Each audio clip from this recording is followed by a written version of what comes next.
जीवन मेरा एक छोटी नैया, इस भाव सागर में तेरा। जीवन मेरा एक छोटी नैया, इस भाव सागर में तेरा। हिलेगा डुलेगा डर लगेगा प्रभु तू इसे लेके चला। हिलेगा डुलेगा डर लगेगा प्रभु तू इसे लेके चला। गहरा समुद्र तेरा, छोटी है मेरी नैया, कैसे जाऊं उस पार। गहरा समुद्र तेरा, छोटी है मेरी नैया, कैसे जाऊं उस पार। पानी के हलचल से नैया डूबेगी प्रभु तू इसे लेके चला। पानी के हलचल से नैया डूबेगी प्रभु तू इसे लेके चला। जीवन मेरा एक छोटी नैया, इस भाव सागर में तेरा। जीवन मेरा एक छोटी नैया, इस भाव सागर में तेरा। हिलेगा डुलेगा डर लगेगा प्रभु तू इसे लेके चला। हिलेगा डुलेगा डर लगेगा प्रभु तू इसे लेके चला। जब जब इस नैया में अकेला चलने से संकट और दुख आएगा। जब जब इस नैया में अकेला चलने से संकट और दुख आएगा। संकट के समय में शांति देकर प्रभु तू इसे लेके चला। संकट के समय में शांति देकर प्रभु तू इसे लेके चला। जीवन मेरा एक छोटी नैया, इस भाव सागर में तेरा। जीवन मेरा एक छोटी नैया, इस भाव सागर में तेरा। हिलेगा डुलेगा डर लगेगा प्रभु तू इसे लेके चला। हिलेगा डुलेगा डर लगेगा प्रभु तू इसे लेके चला। इस महासागर में नैया जब चलती है, आंधी तूफान उड़ेगा।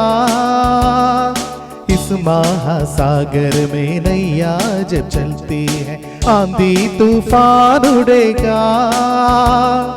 तेरे सामर्थ्य से बंदरगाह तक प्रभु तू इसे लेके चला। तेरे सामर्थ्य से बंदरगाह तक प्रभु तू इसे लेके चला। जीवन मेरी एक छोटी नैया, इस भव सागर में तेरा। जीवन मेरा एक छोटी नैया, इस भाव सागर में तेरा। हिलेगा डुलेगा डर लगेगा प्रभु तू इसे लेके चला। हिलेगा डुलेगा डर लगेगा प्रभु तू इसे लेके चला। प्रभु तू इसे लेके चला। प्रभु तू इसे लेके चला। Praise the Lord. Thank you brother Sanish, बहुत अच्छे एक गीत हमने सुना है। और लाइफ हमारे जो जिंदगी आप विश्वासी का जो जिंदगी एक बोट में जैसे है, किश्ती की जैसे है, उसको पार ले जाने वाला प्रभु यीशु है। अभी हम प्रार्थना करेंगे। ब्रदर इवेंजलिस्ट आशुतोष से मैं रिक्वेस्ट करूंगा, प्रार्थना करेंगे। उसके बाद एक और चीज है, लास्ट प्रेयर शामिल ब्रदर करेंगे इस प्रोग्राम खत्म होने के बाद। आइए आशुतोष ब्रदर। प्रार्थना करते हैं। आवाज आ रहा है ब्रदर मेरा? Yes yes, go ahead brother. ठीक है, ओके। हमारे महान जीवित दयालु परमेश्वर प्रभु जी, हम आपके चरणों में फिर से आते हैं प्रभु जी। प्रभु जी, आपने सुबह से लेकर अभी तक संभाल कर रखा। इस शाम के बेला में प्रभु जी आपने हम सबों को प्रभु जी, सारे संतगण को प्रभु जी जोड़ा है प्रभु जी। हम इसके लिए धन्यवाद करते हैं। और प्रभु जी हम विशेषकर प्रार्थना करते हैं प्रभु जी, आज प्रभु जी हमें अलग अलग देशों से प्रभु जी, अलग अलग राज्य से प्रभु जी हर एक संतगण को जोड़ा है प्रभु जी। हम इसके लिए धन्यवाद करते हैं। और विशेषकर प्रभु जी ब्रदर प्रभु जी वो ब्रदर प्रार्थना करते हैं तो इसके लिए प्रभु जी मोनी ब्रदर के लिए प्रभु जी, जो प्रभु जी उधर पत्नी के साथ प्रभु जी जो हॉस्पिटल में है प्रभु जी। प्रभु जी उन्हें भी तेरे हाथों में सौंपते प्रभु जी। उसे छू प्रभु जी, और प्रभु जी उसे चंगाई दे प्रभु जी। और प्रभु जी हम प्रार्थना करते हैं जो डेविड जोसेफ ब्रदर के द्वारा प्रभु जी, जो ये जूम के माध्यम से प्रभु जी, जो वचन के द्वारा प्रभु जी हम सब भाई के प्रभु जी बीच में जो वचन बताएंगे प्रभु जी, उस वचन को सुनकर समझकर प्रभु जी हम सारे लोग प्रभु जी चल सके प्रभु जी, ऐसा हम प्रार्थना करते प्रभु जी। और प्रभु जी हम प्रार्थना करते हैं नेटवर्क को भी तेरे हाथ में सौंपते प्रभु जी। उन्हें भी प्रभु जी सही रीति से प्रभु जी संभाल के रख प्रभु जी। हर लोग के लोग प्रभु जी नेटवर्क के द्वारा प्रभु जी हमारे बीच जो प्रभु जी वचन को बताया जाएगा प्रभु जी, उस सारे वचन को सुनकर और आपके नाम की महिमा और प्रशंसा कर सके प्रभु जी।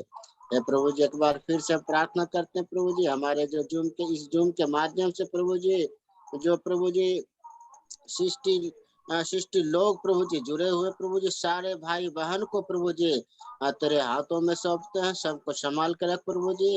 और प्रभु जी आपने हमारी प्रार्थना विनती को सुना और सुनकर उत्तर देने वाले आप हैं। सारी आदर महिमा आपके चरणों में सौंपते हुए छोटी सी विनती के साथ प्रभु यीशु मसीह को मधुर मीठे नाम से मानते हैं, आमीन। Brother Joseph.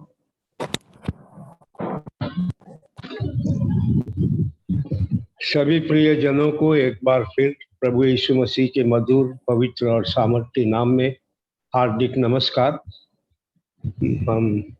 मैं फिर, आप मेरी आवाज सुन पा रहे? Yes brother. यस। हम फिर अपने महान प्रभु के सामने सिर झुकाएंगे। हम में से हर एक बहुत बड़ी धन्यवाद के साथ प्रभु की उपस्थिति में बैठे हैं, क्योंकि परमेश्वर ने हमारे जीवन में एक ऐसा एहसान किया है जिसको हम शब्दों में कभी भी बयान नहीं कर पाए। सो प्रभु हमारी सहायता करे। हमने एक सुंदर गीत सुना है, परमेश्वर से प्रार्थना करके प्रभु की उपस्थिति में आए हैं और यही आशा करते हैं कि परमेश्वर हमारे साथ एक बार फिर बातें करेगा, हमारे हृदय से कार्य करेगा और हमें और भी उस महान प्रेम को और परमेश्वर की योजना को समझने में सहायता करेगा। मैं कलीसिया को, काकीनाड़ कलीसिया के प्राचीनों को मैं धन्यवाद करता हूं, और जितने लोग इस मीटिंग के लिए प्रार्थना करते हैं, मैं आपका आभारी हूं। प्रियो, हम जानते हैं हमारा विषय है कलीसिया।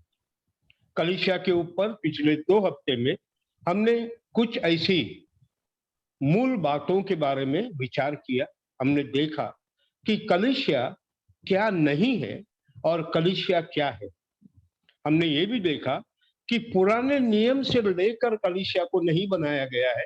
प्रभु यीशु मसीह ने कलीसिया को नए नियम में ही निर्माण किया है, और ये कलीसिया पिछले 2000 साल से बढ़ते जाती है, क्योंकि जितने लोग यीशु मसीह पे विश्वास करते हैं वो इस कलीसिया में जोड़े जाते हैं। हमने ये भी देखा कि कलीसिया पेंटिकोस्ट के दिन पर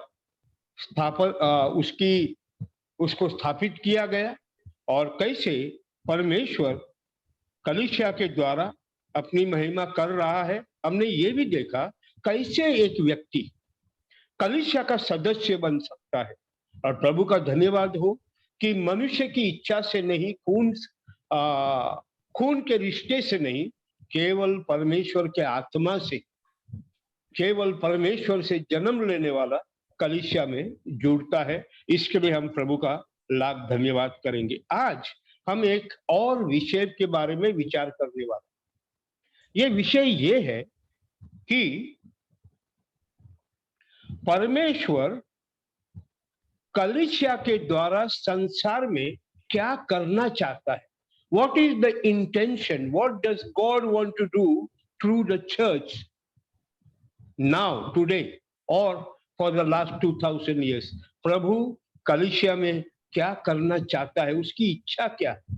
और प्यारो, प्रभु ने चाहा तो आज की शाम हम 4 साधारण लेकिन बहुत महत्वपूर्ण बातों पर ध्यान करेंगे।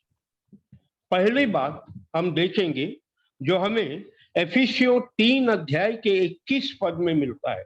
The first point we will see is Ephesian chapter 3 and verse 21. What does God want from the church?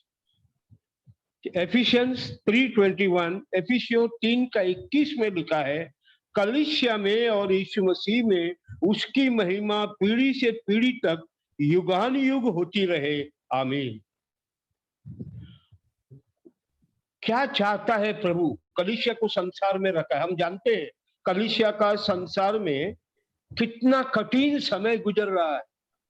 हम जानते हैं कि पाप भरे संसार में कलीसिया का जीना आसान नहीं है। हर दिन एक चुनौती है।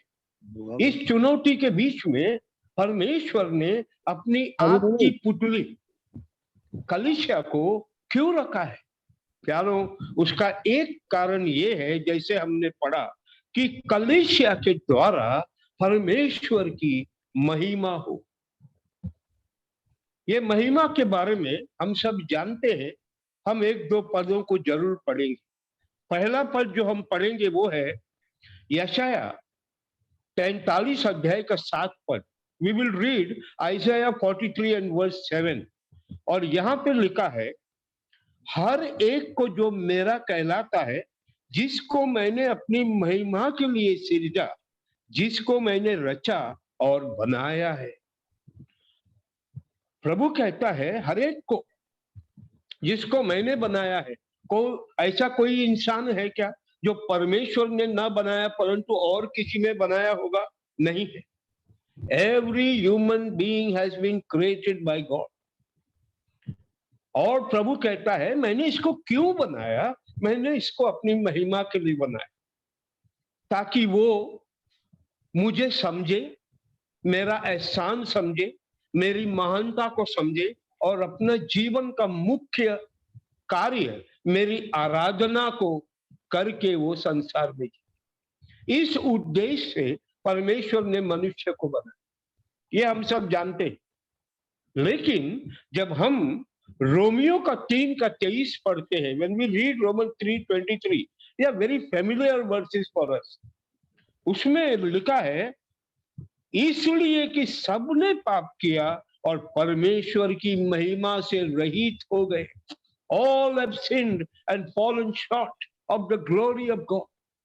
परमेश्वर ने मनुष्य को महिमा के लिए बनाया, लेकिन मनुष्य कुछ समय के बाद नहीं, सृष्टि के आरंभ में ही पाप में गिरकर परमेश्वर की महिमा से दूर हो गया। इसका 2 बात है।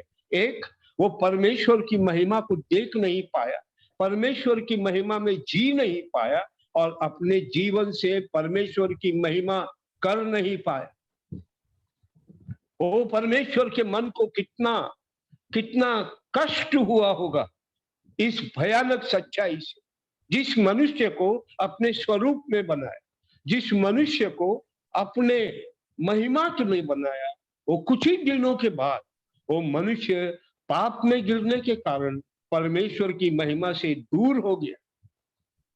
पाप बढ़ता गया, पाप का स्वभाव बढ़ता गया और परमेश्वर से मनुष्य इतना दूर चला गया प्यारों, कि हम उसको अभी समझ नहीं पाएंगे। तब समझेंगे जब हम परमेश्वर की उपस्थिति में जाएंगे।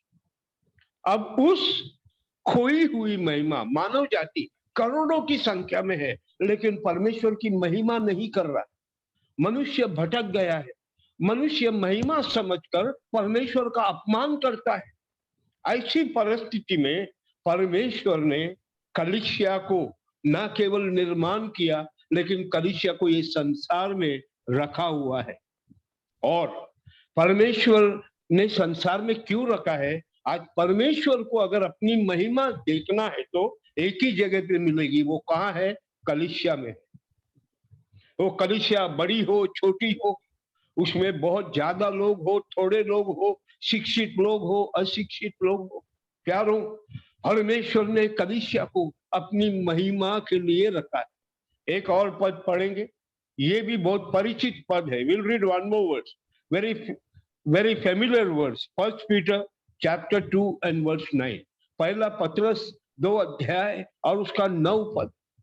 प्यारों, यहाँ पे परमेश्वर के वचन में लिखा है, तुम एक चुना हुआ वंश, एक राजपदधारी याजकों का समाज और पवित्र लोग, परमेश्वर की निज प्रजा हो, इसलिए कि जिसने तुम्हें अंधकार में से अपनी अद्भुत ज्योति में बुलाया है, उसके गुण या उसकी महिमा प्रकट करो। Nowhere else in the world God can get the glory that he deserves.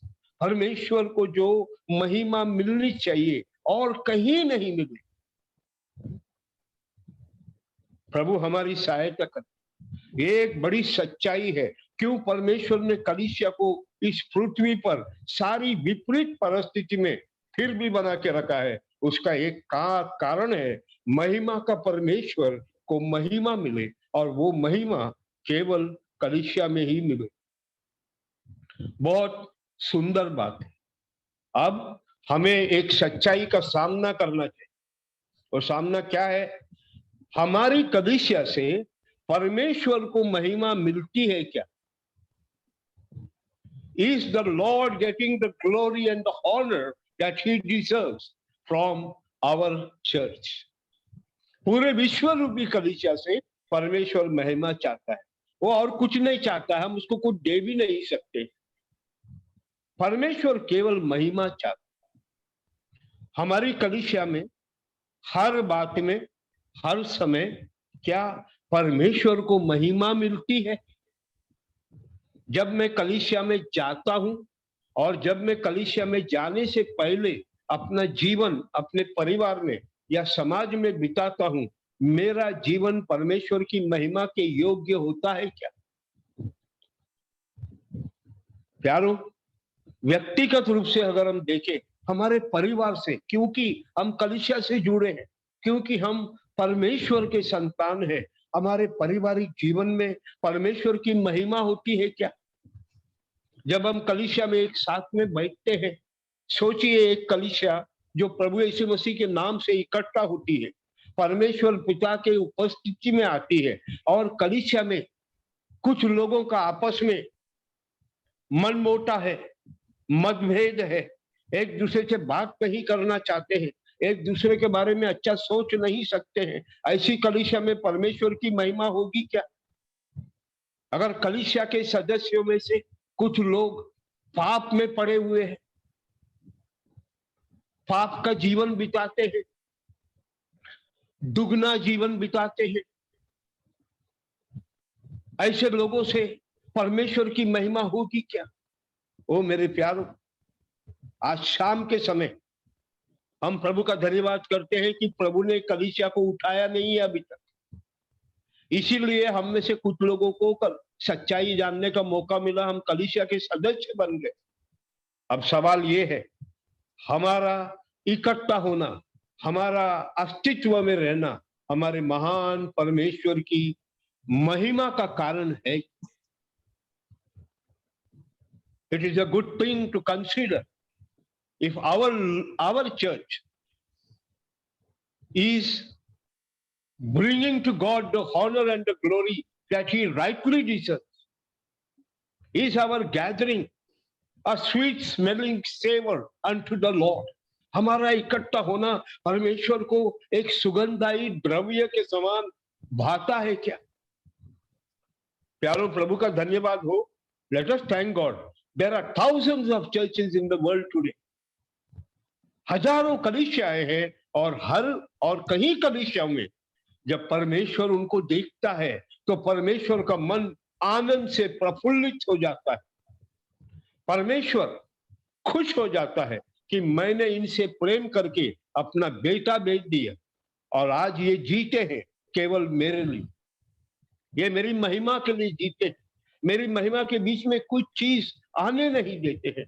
मेरे प्यारे भाई और बहन, आपके और मेरे जीवन में परमेश्वर क्या चाहता है?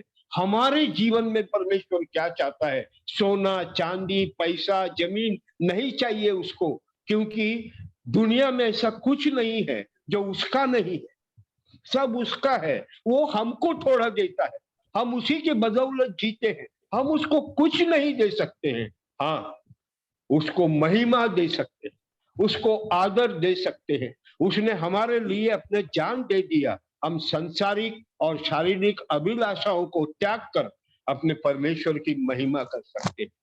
प्रभु हमारी सहायता करे। This evening time a beautiful truth has been brought to us by God. परमेश्वर ने हमें याद दिलाया है।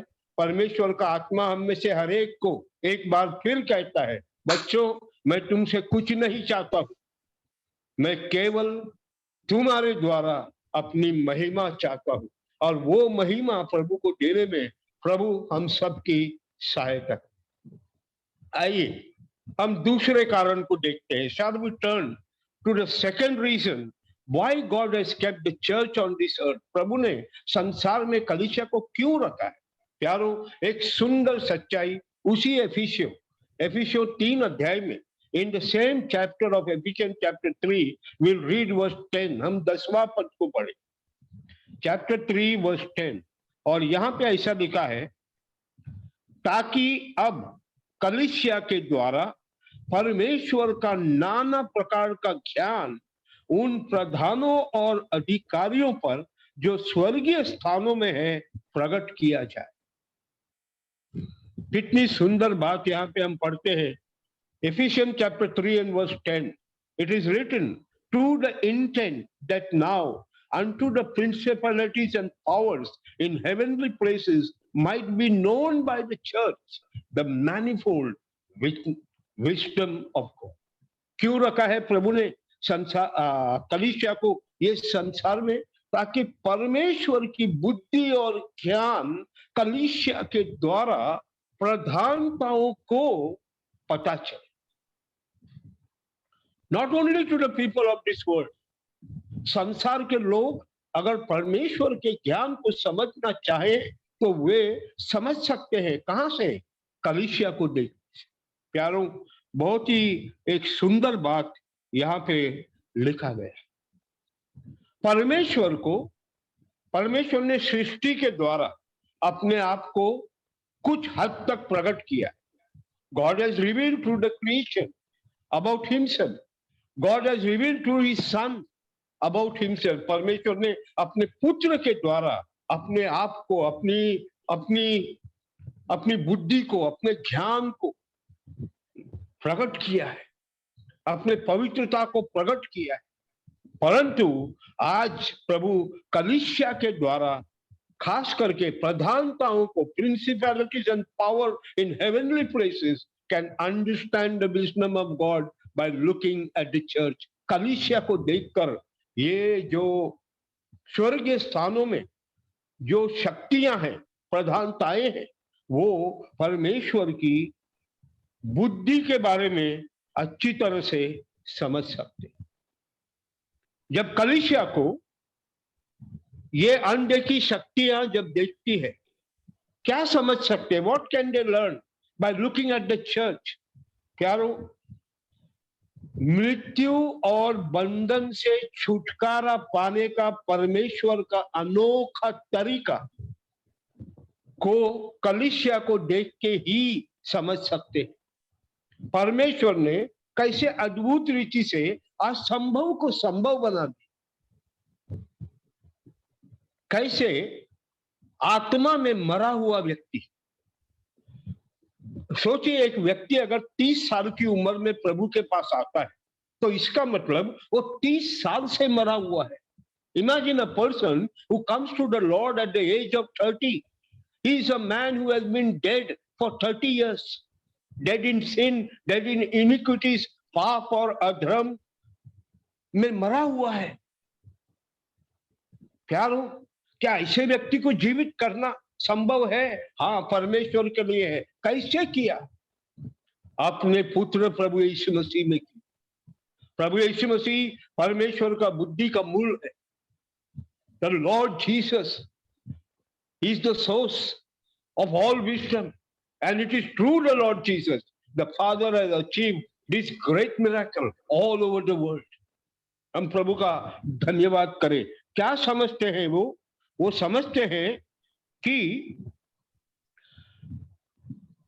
बंधन से छुटकारा और मृत्यु से अनंत जीवन परमेश्वर ने कैसे संभव किया मानव जाति में।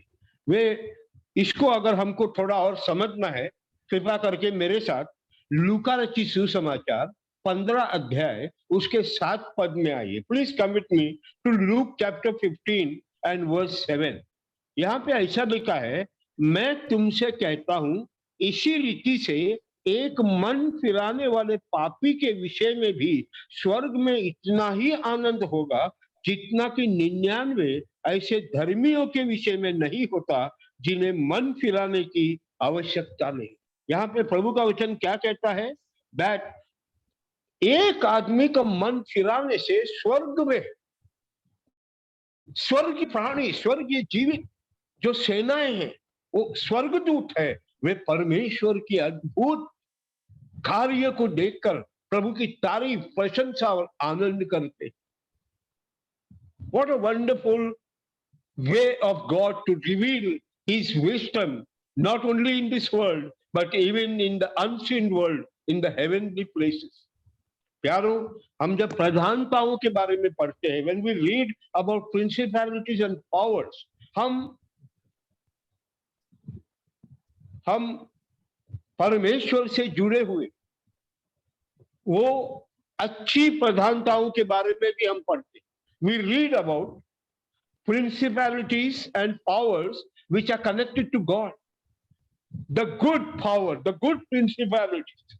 We also read about evil principalities. हम लोग अशुद्ध और दुष्ट उन प्रधानताओं के बारे में भी पढ़ते हैं और परमेश्वर दोनों के सामने अपने बुद्धि को प्रकट करता है। किसके द्वारा?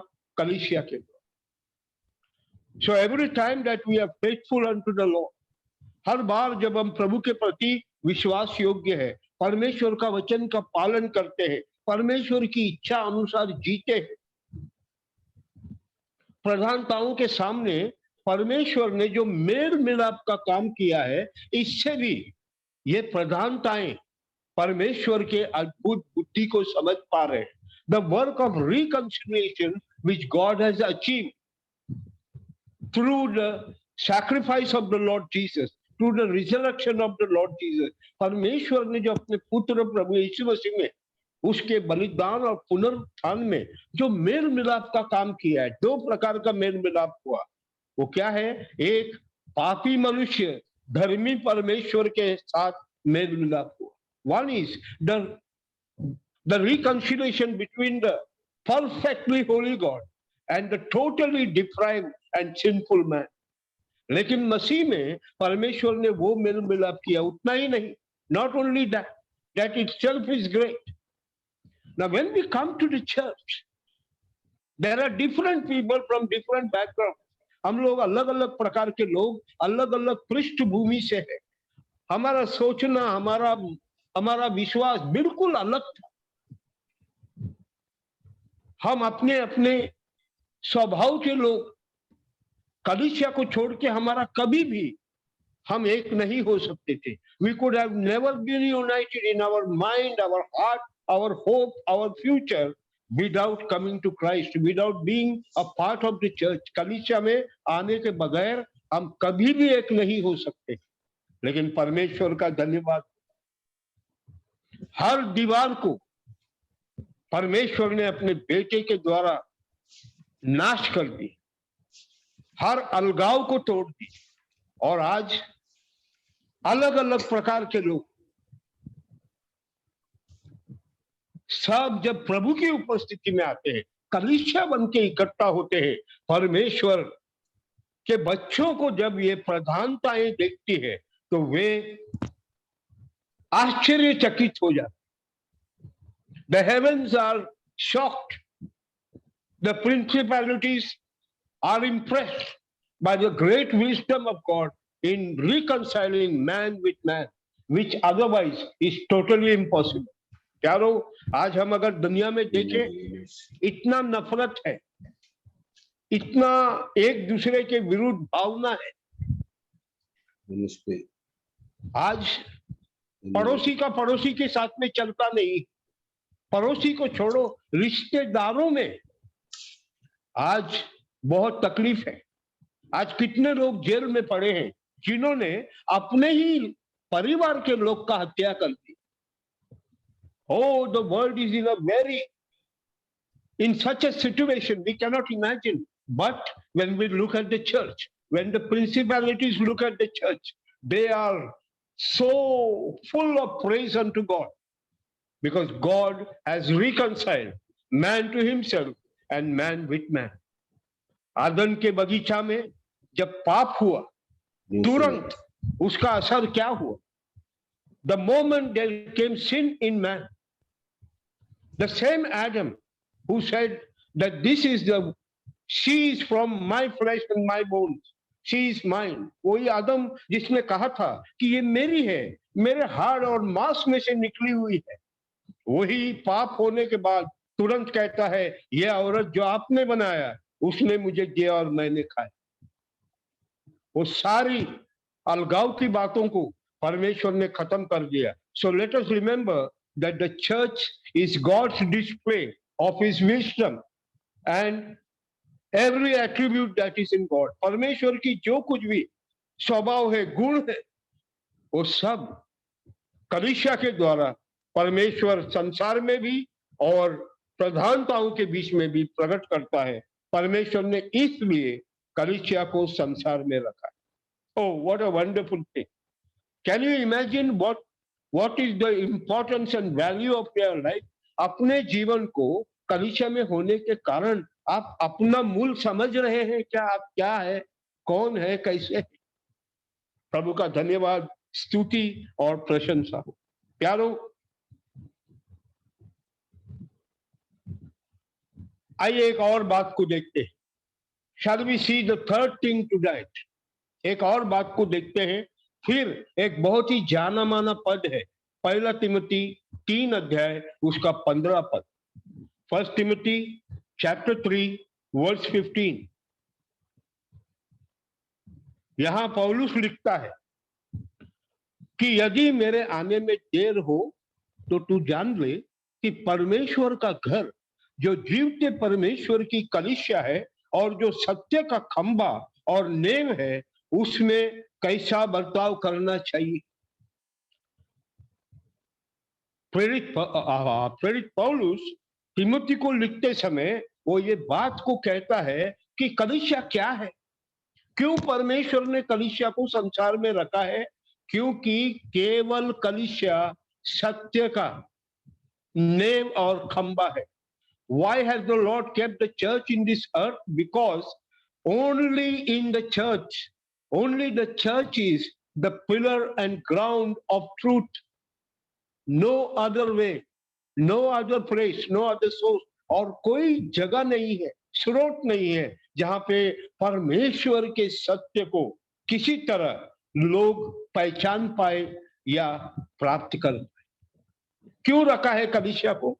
ये झूठ के संसार में, ये अंधकार के संसार में मेरे प्रिय भाई और बहन, परमेश्वर ने कलीसिया को इसलिए रखा है क्योंकि संसार झूठ में उलझा हुआ है, अंधकार में उलझा हुआ है। The world is totally entangled in the power of darkness and lies. हाँ प्यारो, परमेश्वर का वचन हमें यही बताता है। आइए एक पद जरूर पढ़ेंगे, रोमियो 1 का 25। I would request you to turn with me Romans chapter 1 verse 25, वहां पे क्या लिखा है? क्योंकि उन्होंने परमेश्वर की सच्चाई को बदलकर झूठ बना डाला और सृष्टि की उपासना और सेवा की, न कि उस सृजनहार की जो सदा धन्य है। ओ, मनुष्य परमेश्वर से इतना दूर चला गया, मनुष्य पाप में इतना उलझ गया, मनुष्य झूठ को सच मानने लगा और सच प्रकट करने लगा। What happened to man? Man who was related to God, the ultimate truth of the universe, he got so far away कि वो झूठ को ही या सत्य को झूठ समझने लगा और झूठ को सत्य समझने लगा। इसका सबूत हमारी आंखों के सामने है। कहीं भी जाइएगा, आंख उठाइएगा, झूठ का असर आपकी आंखों के सामने दिखाई दे। Wherever we go, we just have to lift our eyes and we can see the effect of lies that Satan has spread all throughout humanity. प्यारो, परमेश्वर का हम धन्यवाद करेंगे, परंतु कलीसिया में क्या होता है? कलीसिया में अगर कोई आए, कलीसिया में अगर कोई समय बिताए, तो परमेश्वर क्या करना चाहता? What does God want? I would just like you to please read with me 1 Corinthians 14 and verse 25. 1 Corinthians, पहला कोरिन्थी 14 अध्याय का 25 पद। यहाँ पे ऐसा लिखा है, उसके मन के भेद प्रकट हो जाएंगे और तब वो मुंह के बल गिरकर परमेश्वर को दंडवत करेगा और मान लेगा कि सचमुच परमेश्वर तुम्हारे बीच में है। If the church is functioning according to the will of God, अगर कलीसिया परमेश्वर की इच्छा, परमेश्वर के वचन के अनुसार व्यवहार करती है, संगति करती है, परमेश्वर के अधीन रहती है, और एक अविश्वासी व्यक्ति अगर कलीसिया में आ जाए, कलीसिया के लोगों के बीच में बैठ जाए, परमेश्वर के आत्मा का काम देखे, तो वो व्यक्ति जो है ये बात कबूल करने में मजबूर हो जाए। The unbeliever, seeing the wonderful function and order of the church, कलीसिया को क्रम अनुसार और परमेश्वर का कार्य देखकर वो मजबूर होके ये कहेगा कि सचमुच तुम्हारे बीच में परमेश्वर है, अर्थात सत्य है। What will he say? He will say there is truth. That means God is in your midst. मेरे प्यारों, परमेश्वर ने इसलिए कलीसिया को रखा है। कलीसिया को ये संसार से उठा देगा तो कोई सत्य ये संसार में नहीं रहेगा। लोगों को परमेश्वर को जानने का कोई मौका नहीं रहेगा, लोगों को मन फिराने का कोई अवसर नहीं रहेगा। आज शाम के समय मेरे प्यारे भाई और बहन, अगर आपका और मेरा उद्धार हुआ है, हम कलीसिया से जुड़े हैं, तो याद रखना इसी कलीसिया के द्वारा परमेश्वर सत्य को प्रकट करता है। सत्य का खंभा और सत्य का नींव क्या है? कलीसिया है। लेकिन कभी कभी कलीसिया को जिस कारण से रखा है, वो कलीसिया उस कारण को निभाती नहीं। Sad to say, there are times when the church is not standing as the pillar and ground of truth, the truth of God. प्यारों, मैं पिछले दिनों में अपना सुन रहा था, एक बहुत ही जाना माना प्रचारक, उसने एक दिन ऐसा कहा, उसने कहा कि अगर जहाज बनाई जाए तो वो जहाज जब समुद्र में रहती है, पानी में रहती है, तब वो जिस कारण से बनाई गई वो पूरा होता है। बहुत अच्छी बात। लेकिन उस भाई ने कहा वो पानी में होती है तो अपना काम करती है, उसको बनाने वाला प्रसन्न होता है, लेकिन समस्या तब होती है जब पानी उसके अंदर आता है। जहाज जब तक पानी में रहेगा वो अपना काम करेगा, वो आगे बढ़ेगा, बनाने वाला का इच्छा पूरा हो। It is good for a ship to be in the sea और in the waters, The problem comes when the water comes into the ship. प्यारो, आज कहीं कलीसियाओं में संसार घुस गया है. The church is kept to be an example, a beacon, a lighthouse unto the world which is in darkness. अंधकार में पड़े हुए इस संसार को एक ज्योति बन के चमकने के लिए, एक ऊंचे पे उठाया हुआ एक रोशनी देने के लिए कलीसिया को रखा गया है. लेकिन दुख की बात है मेरे प्यारों, आज बहुत सी कलीसियाओं में संसार घुस गया है और सत्य का खंबा का गवाही उनका खत्म हो गया. शायद टू से हमें दूसरों के बारे में परमेश्वर हमसे हिसाब नहीं मांगे. God will not ask us to give an account about others, but He will certainly ask us to give an account of ourselves. हमारे बारे में परमेश्वर हिसाब मांगे. कहीं कलीसिया के सत्य को मैं कलंकित तो नहीं कर रहा हूं. Is it possible that I am the person who is bringing shame upon the truth of the church? Am I living a life of compromise? क्या मैं समझौते का जीवन जी रहा हूं? शैतान बहुत चालाक. शैतान अगर कलीसिया को पृथ्वी से मिटा नहीं पाएगा तो वो कम से कम उसकी सत्य की गवाही को बिगाड़ना चाहता. आपको और मुझको आज की शाम परमेश्वर एक तो ये समझा रहा है कि हमको क्यों रखा है. इतना कष्ट है, इतना परेशानियां हैं, लेकिन उसके बीच में हमको रखा है ताकि हम परमेश्वर के सत्य का खंबा और नींव बन के संसार को परमेश्वर की सच्चाई जानने का अवसर प्रदान करें. लेकिन अगर संसार को मेरे जीवन में, मेरे परिवार में या हमारे कलीसिया में आने का मौका मिला है, हमारी गवाही खत्म हो जाएगी, हम कुछ नहीं कर पाएंगे. इसके लिए प्रभु हम सब की सहायता करें. May the Lord help us that we understand the reason why God has kept the church. प्रभु ने क्यों कलीसिया को पृथ्वी पर रखा है. क्यों प्रभु कलीसिया को जब भी कष्ट होता है, कलीसिया पर जब भी किसी प्रकार का हमला होता है, क्या वो परमेश्वर को बहुत दुख होता है. परमेश्वर को अपने बच्चों को तड़पते हुए देखना अच्छा नहीं लगता है.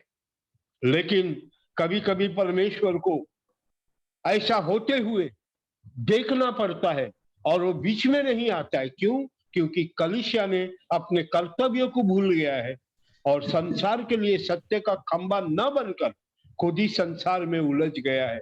ऐसे हमारे जीवन में, हमारी कलीसिया में न हो, इसके लिए हम प्रार्थना करें. अंत में एक बहुत ही साधारण बात है लेकिन बहुत ही सच्ची बात. कलीसिया को परमेश्वर ने संसार में क्यों रखा है? Why has God kept the church even now in the world? Please come with me to the familiar verse, Matthew 28 verse 18. मत्ती लिखित सुसमाचार 28 अध्याय 18 से 20 पद को जब हम पढ़ते हैं तो वहां पे हमको ऐसा मिलता है. मत्ती 28 18 से 20 हम ऐसा पढ़ते हैं. यीशु ने उनके पास आकर कहा, स्वर्ग और पृथ्वी का सारा अधिकार मुझे दिया गया है, इसलिए तुम जाकर सब जातियों के लोगों को चेला बनाओ और उन्हें पिता और पुत्र और पवित्र आत्मा के नाम से बपतिस्मा दे और उन्हें सब बातें जो मैंने तुम्हें आज्ञा दी है मानना सिखाओ. और देखो, मैं जगत के अंत तक सदैव तुम्हारे संग. Why has the Lord kept the church in this world? कि कलीसिया के द्वारा संसार को सुसमाचार सुनने का मौका. सुसमाचार बहुत अच्छा है. सुसमाचार हर एक व्यक्ति की जरूरत है. सुसमाचार के द्वारा ही पापी मनुष्य पवित्र बनकर, संत बनकर परमेश्वर को उपस्थिति में और अनंत जीवन में प्रवेश कर सकता है. लेकिन अगर कलीसिया संसार से उठा ली गई तो उसके बाद में सुसमाचार संसार को सुनाने वाला फिर न मिलेगा. प्यार, आपको और मुझको परमेश्वर ने अपनी कलीसिया को रखा है बड़ी जोखिम के बीच में रखा है, बड़ी विपरीत परिस्थिति में रखा है, लेकिन क्या करने के लिए? ताकि उसके बेटे का सुसमाचार अंधकार में पड़े हुए, गलतफहमी में पड़े हुए, झूठ में फंसे हुए, पाप की गुलामी में जीने वाले श्रापित लोगों को कलीसिया के द्वारा सुसमाचार सुनने का मौका। हर एक कलीसिया का ये जिम्मेवारी है। हर एक कलीसिया से परमेश्वर चाहता है न केवल हम इकट्ठा हो, गीत गाएं, आराधना करें, संगति करें, प्रभु के बारे में सोचें, हाँ प्रभु आने वाला है, इस बात के बारे में चर्चा करें, सब सही है और इसका भी चर्चा होना चाहिए, लेकिन हमें रखा है सुसमाचार सुनाने की। प्रभु ने हमको ये जिम्मेवारी और ये भाग्य दिया है। स्वर्गदूतों को भी ये भाग्य नहीं मिला, ये आपको और मुझको दिया गया। मेरे प्यारों, अंत करने से पहले मैं ये पूछना चाहता हूं, हमारी कलीसिया में सुसमाचार के लिए हम क्या करें? क्या हमारी कलीसिया में सुसमाचार के लिए प्रार्थना होता है? क्या हमारे परिवार में लोगों का उद्धार होने के लिए प्रार्थना होता है? हमें कुछ फर्क पड़ता है? आज पूरे भारत में अलग अलग जगह में नाना प्रकार की तकलीफों से लोग गुजर रहे हैं। मेरे प्यारों, प्रभु के लोग गुजर रहे हैं, पाबंदियां लगाई रही, हमें फर्क पड़ता है? हमने कभी एक आंसू बहाया उन लोगों के लिए जो अनंत काल के विनाश में चले जाए? उसमें कुछ लोग हमारे रिश्तेदार हैं, कुछ लोग हमारे मित्र हैं, कुछ लोग हमारे पड़ोसी हैं, कुछ लोगों को हम हर रोज मिलते हैं, लेकिन कभी सुसमाचार नहीं सुनाया। मेरे प्यारों, प्रभु हमारी सहायता करे। अभी परिस्थिति बिगड़ रही है, पहले जैसे सुसमाचार नहीं सुनाया जा सकता है, लेकिन आज भी प्रभु का धन्यवाद हो, बहुत लोग सुसमाचार लेके बाहर जा रहे हैं, सुसमाचार सुना रहे हैं। अगर हम बाहर नहीं जा सकते हैं, हम क्या कर सकते हैं सुसमाचार के लिए? प्यारों, व्यक्तिगत और पारिवारिक रूप में हम प्रार्थना कर सकते हैं। अगर कोई भी कलीसिया सप्ताह में एक दिन भी प्रार्थना करने के लिए इकट्ठा नहीं होती है, तो एक सवाल उठता है, ये प्रभु की कलीसिया है क्या? प्रभु हमारे बीच में काम कर रहा है क्या? मैं क्या कर सकता हूं, मैं क्या कर सकती हूं सुसमाचार के लिए? प्यारों, हम बहुत कुछ कर सकते हैं। अगर हम खुद नहीं जा सकते हैं, बहुत से सेवक लोग पूरे भारत में, कम से कम हमारे ब्रजरन कलीसिया के 2500 सेवक लोग भारत में काम कर रहे हैं। उनमें से बहुत लोग बहुत परेशानियों में गुजर रहे हैं। आप उनके लिए प्रार्थना कर सकते हैं। आप उनको, अगर आपको कम से कम 10-12 लोगों का नंबर आपके पास है, आप उनसे बात कर सकते हैं, आप उनके लिए प्रार्थना कर सकते हैं, आप उनके लिए कुछ पैसे का मदद कर सकते हैं। आपको मालूम है क्या, जब आप अपने घर में आराम से जी रहे हैं, बहुत से सेवक लोगों का, हमने आज कुछ लोगों का गवाही सुना, उनके बच्चों का फी देने के लिए उनके पास पैसा नहीं।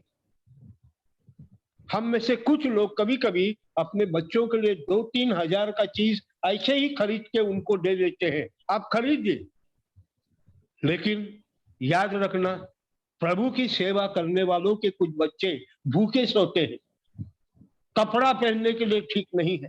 ऐसी अवस्था में अपने मन को कठोर करके जीना, यह हमें शोभा नहीं देता। क्या कर सकते हैं हम उनके लिए? प्यारों, अगर कुछ नहीं कर सकते हैं तो मैं आपको एक अच्छा सजेशन देता हूं। आप कम से कम एक 10 बाइबल खरीद लीजिए, एक 20-30 नया नियम खरीद लीजिए, वो लोगों के एड्रेस पे पोस्ट करके भेज दीजिए, उनको काम आएगा, वो सुसमाचार किसी को सुना पाएंगे। मेरे प्यारों, प्रभु ने आपको और मुझको जिंदा रखा है, कलीसिया में रखा है। समय का गारंटी नहीं है, जीवन का गारंटी नहीं है, कल मौका मिलेगा या नहीं हम नहीं जानते हैं। मौका आज है, आज ही हमको कुछ करना है। तो प्रभु हमारी सहायता करे। हमने 4 कारण देखा क्यों परमेश्वर ने कलीसिया को पृथ्वी पर रखा है। अगर हम और भी गहरे अध्ययन करेंगे कुछ और भी कारण हमको मिलेंगे, लेकिन मैं प्रभु की ओर से ये 4 कारण आपके साथ छोड़ना चाहता हूं। कृपा करके इसको अपने मन में रखिए, याद रखिए। परिवार मिलकर कम से कम हफ्ते में 1 दिन 2 दिन इसके ऊपर चर्चा कीजिए और इसके बारे में प्रार्थना करके अपने जीवन को प्रभु को समर्पित कर दीजिएगा। हमने पहला कारण देखा, परमेश्वर ने क्यों कलीसिया को रखा है, ताकि कलीसिया के द्वारा परमेश्वर को जो महिमा मिलनी चाहिए वो बिना रुकावट की मिलती है। May the Lord help us that we be totally involved so that our God gets the glory that he rightly deserves from our life and from the church. कलीसिया से प्रभु की महिमा। दूसरा कारण हमने जो देखा था वो था कि कलीसिया के द्वारा परमेश्वर स्वर्गीय स्थानों में प्रधानताओं को अपना बुद्धि और अपना ज्ञान को प्रकट कर रहा है। ओ प्रेज द लॉर्ड, हालेलुया। जब हम प्रभु के मार्ग में प्रभु की इच्छा के अनुसार जीते हैं, ना केवल हमारे पड़ोसियों को और दूसरे लोगों को परमेश्वर की महानता समझने का मौका मिलता है, लेकिन प्रिंसिपलिटीज एंड पावर्स जो स्वर्गीय स्थानों में है उनको भी परमेश्वर की महिमा को जानने का मौका मिलता है। तीसरी बात हमने देखा कि परमेश्वर ने कलीसिया को सत्य का नेव और खंबा बना के रखा। कोई भी व्यक्ति अगर सत्य को जानना चाहता है, बाइबल नहीं मिलता है, तो वो कलीसिया में अगर परमेश्वर का आत्मा उसको लेके आए, वो परमेश्वर के सत्य को जानेगा और वो झूठ के चुंगल से छुटकारा पाकर परमेश्वर का संतान बन जाए। अंतिम बात हमने देखा, परमेश्वर ने जगत से ऐसा प्रेम किया था और परमेश्वर आज भी जगत से ऐसा प्रेम करता है, जिसके लिए कलीसिया को अभी भी इतना तकलीफों के बीच में भी परमेश्वर संसार में रखा है, ताकि और कुछ लोग अंधकार से बच जाए, आग नरक की आग से निकाल दिए जाए और परमेश्वर के राज्य के सदस्य बने। प्यारो, प्रभु हम सबकी सहायता करे। मैं आपसे फिर विनती करता हूं, मेरे लिए प्रार्थना करना, ताकि अगली बार परमेश्वर की इच्छा अनुसार हम कलीसिया का एक और सत्य को देखें और अपने जीवन में धन्य हो जाए। परमेश्वर हमारी सहायता करे। एक बार फिर काकीनाड़ कलीसिया के लिए मैं परमेश्वर का धन्यवाद करता हूं और मुझे दिया हुआ मौके के लिए मैं आपका आभारी हूं और परमेश्वर का धन्यवाद करता हूं कि प्रभु के बल से कुछ वचन आपके साथ में बांट पाया हूं। मैं भी आपके लिए प्रार्थना करूंगा, आप भी कृपया हमारे लिए प्रार्थना कीजिएगा। जय मसीह।